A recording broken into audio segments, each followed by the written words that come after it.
Lalaki na tagpuang wala ng buhay sa dalampasigan sa bayan ng Lingayen, Pangasinan. Para sa detalye ng balitang yan, kasama natin Idol Juana De Vera.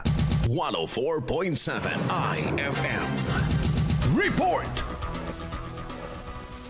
Umambad sa mga beachgoers kahapon ng umaga ang isang lalaking nakahandusay sa bahagi ng Baywalk sa Lingayen, Pangasinan. Wala ng buhay ang biktima nang makita sa dalampasigan ng Lingayen Beach.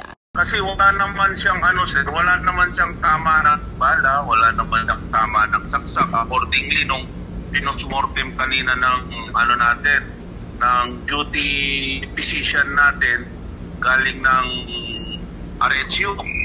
Yes, kaya nagsuggest ako kasi yung tuhod niya lumusot doon sa may legs niya, yung buto. Kaya nag-aano kami sir, ayaw namin ulit.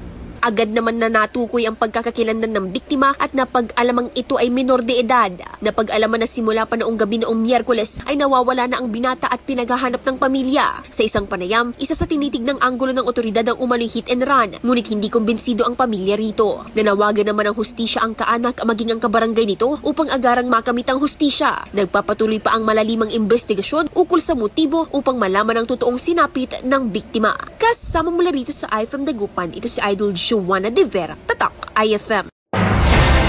IFM News. IFM News. IFM News.